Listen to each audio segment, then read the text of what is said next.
Venture charity spent the weekend celebrating provocative artists that they support. We're all about artistic work, but also stuff that is political and pushing boundaries, and we really want to try and seek out people who would struggle with the normal traditional funding streams. Plastic Attack take on supermarkets who they say... Okay. Doing research, but it's not actually coming out into their stores yet. So it's like, when is that going to happen? 10 years? 5 years? We haven't got that amount of time. Four sisters in Salford have created a new gin for Manchester Pride Festival. Be on offer for a limited time only. We wanted to make it very much rainbow, wow, very obvious pride. 30 seconds, everyone.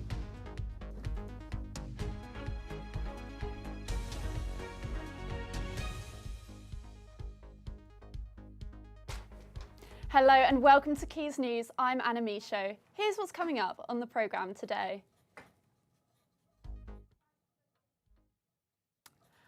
Well, it looks like we're having some technical issues here in the studios. The Salford City Council elections are just 1 month away, and today is the last day that candidates can submit their nomination papers. This year has seen a large number of independent candidates stand across the city, and Tim O'Callaghan went to meet one of them in Earlham.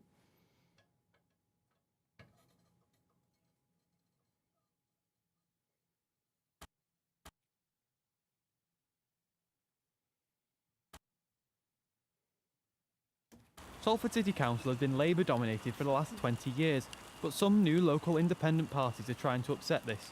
The core party, based in Earlham and Cadishead, think that a change is needed in Salford politics. The whole system needs a shake. It needs a complete change, and I think people have put up with Labour, have put up with the old party system for long enough. You are just one voice, so with the greatest respect in the world, what kind of a difference are you going to make if you get elected? The idea is to get two people in, to get a foot in the council, to make a difference there straight away. But more importantly, it's aiming at 2020. All 6 Earlham and Cadishead councillors are up for grabs. The Labour Party in Earlham and Cadishead were not available for interview, but did say they are working to support the community in the fight against poverty, isolation and loneliness. Over the border in Bolton, the party Farnworth and Kersley First won seats on the council for the first time last year. I think the difference that we've brought about, really, with the party existing and obviously winning the 3 seats, it's the political pressure, and that is worth a lot. We are seeing a change in the way that local politics is done. More and more hyper-local parties are emerging all across Greater Manchester. This is also mirroring the way that politics seems to be shaping up in the halls of Westminster, with more and more MPs breaking away from the 2 main traditional parties. I regret, therefore, to announce that I can no longer sit for this party. Nick Bowles became the latest MP to leave one of the main UK parties this week, highlighting how the political landscape is changing.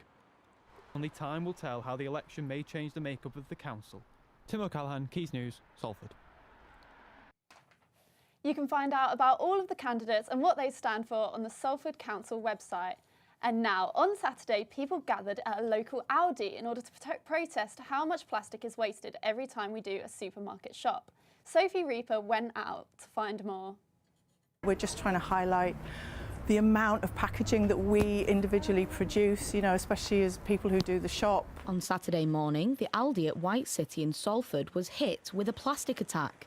A group set on highlighting the volume of plastic waste created by supermarkets, Plastic Attack are determined to make a difference. We're all working towards the same thing, that all of us need to think about our impact of our lifestyles on the planet. The average person who knows it's bad, who doesn't want to buy plastic, they need to make it easier for them to buy plastic free. People go in, do their shopping as usual, and then come outside to remove the plastic from everything that they've purchased. Plastic Attack then hope that the supermarket will recycle everything responsibly. This peaceful protest to reduce plastic waste just so happened to coincide with another planet-friendly act on Saturday. Earth Hour, an annual event started by the Worldwide Fund for Nature, sees landmarks across the globe switch off for the cause. In Salford, buildings such as Old Trafford and the Cathedral turned off all non-essential lighting in support of the event. I think it's important because it emphasises that people actually do want to see this, and it is something that people care about. Events to support Earth Hour continued into the week. A walk around Peel Park, organised by Salford University's Sustainability Group, encouraged people to come away from electricals and instead into nature. We need to make a change for future generations, and these sort of movements are important just to remind everyone that a lot of people are invested in this and do care. This includes people like Plastic Attack, because even though Earth Hour is now over, they believe that time is not quite up. Sophie Reaper for Quays News. We now go to George Lithgow at Salford Royal, who has been looking into the new charity Magic Weekend Kit, which is raising money for heart monitors. On Thursday, Salford Red Devils released a charity kit design which they have been collaborating with Salford Royal to create, and in particular the stroke unit. As a stroke unit will need heart monitors that this shirt will fund, and every shirt sold will put £5 towards this. The stroke unit needs these because they are useful in determining whether patients are likely to have a stroke or not. This is not the first time that the Salford Red Devils have worked with Salford Royal, so it's just an ongoing Salford Helping Salford project. The Magic Weekend will take place at the end of May in Anfield in Liverpool, where all the Super League teams will play each other in a single weekend. George Lithgow, Quays News, Salford.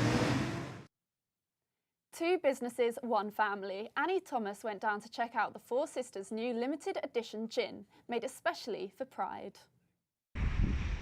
With Pride summer celebrations getting closer, one family have used their businesses to go the extra mile.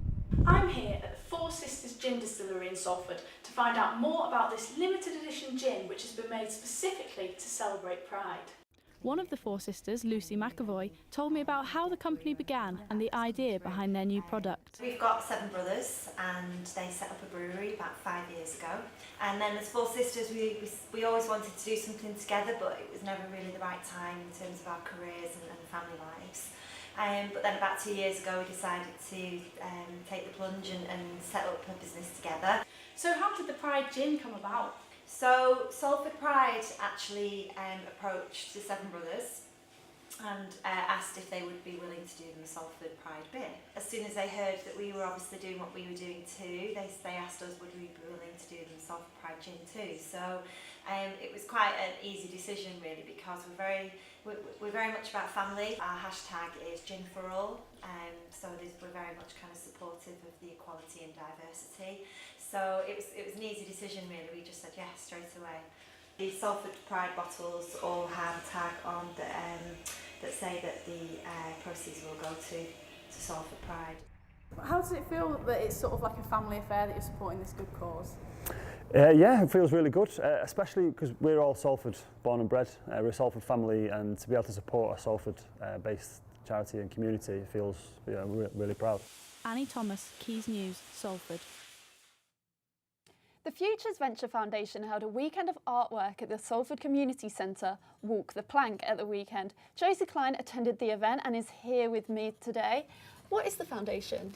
The Futures Venture Foundation is a charity focused on supporting the work of artists in Salford and across the country who make radical artwork with an ethical focus. The charity uses their Radical Independent Fund to give artists without the means of financially supporting themselves the opportunity to make political and environmental work. What types of artwork are on display?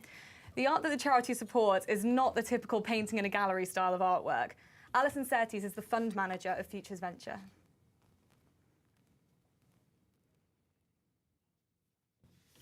We cross the divide between what's traditionally, I suppose, classed as art and incorporate many different art forms. So it's multidisciplinary, multi-platform, it's digital, it's film, it's documentary, it's performance, it's installation, it's all of that. If it has something to say, then we're interested in it. What types of artwork were on display?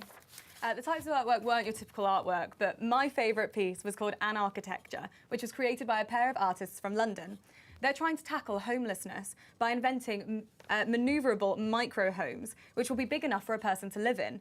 They will also have the appearance of looking permanent. The idea is that nobody will notice that the micro homes are there. They will just think that they blend into the built environment. And if people do notice them, they'll just think that they're supposed to be there. Thank you for joining us, Josie. Thank you. A Sickle Cell Awareness Night was held at Manchester University. The event was hosted by African and Caribbean Medic Society. Rory Boyle has the details.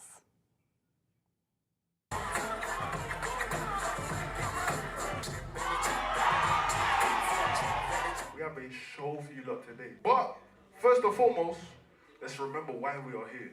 The condition affects nearly 20,000 people in the UK, and nearly 90% of them are of African or Caribbean descent.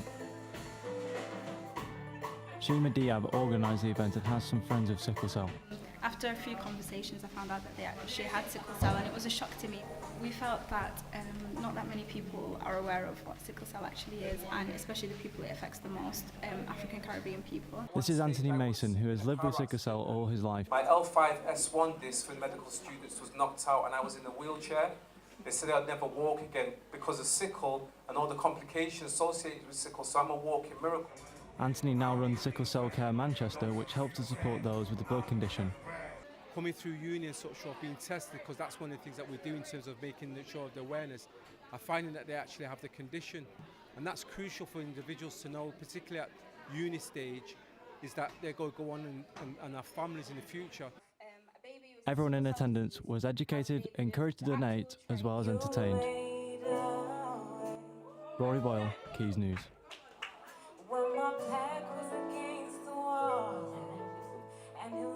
And finally, lots of people have the Manchester Bee tattoo, but how about some of the quirkier tributes to the area? Man City are yet to lift the Champions League trophy, but in 2011, one fan was so sure that they would, he got a tattoo declaring them the winners. This United fan got inked with an interesting interpretation of the team's logo. Let's hope Sir Alex appreciates it. I spoke to Jess, a young woman from Salford, about the unlikely landmark she chose to pay homage to the city. So tell me about your tattoo. It's a tattoo of the Salford City Flats, and I got it because I wanted something to represent Salford, but not something that everyone else had. What do you like about Salford Shopping City? It's been there for a while and everything's changing around it, but that's sort of really consistent. A lot of people from there have really high aspirations, and they sort of all pulled together to try and make things achievable, even though there's not much to work with. So they all kind of like try and go above. Yeah. Kind of like the Shopping City tower block. Yeah. What did your mum say when you told her about the tattoo? She didn't like it. It's Ali's favourite tattoo. She thought it was stupid. She's a bit embarrassed of when people ask her where she's from, she doesn't say Salford, she says Swinton instead. So you're the opposite though? Yeah. And now we head to the Media City Piazza for some weather with Amy Sharp. What's happening out there, Amy? Well, Anna, as you can see, it's currently a lovely sunny day here at Media City in Salford. But don't be fooled because it has been raining a bit today with a gentle breeze as well. And we have had the top temperature of 7 degrees Celsius today, and it's going to be 3 degrees later on and through the night as well. Tomorrow you can expect, unfortunately, some light rain, so make sure you get your brollies out in preparation. I think that would be an essential as well. But yeah, enjoy the sunshine for the rest of the day. But it is quite cold. I mean, I've got my coat on now and it is quite chilly. But yeah, that's all from me today.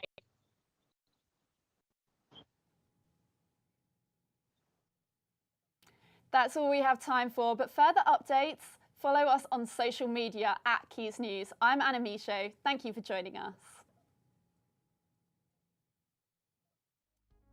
You can send us some of your interesting tattoos at either Salford Now or Quays News, but I'm thinking that maybe I don't think anything's going to be as quirky, shall we say, as the Salford Shopping Centre tower block.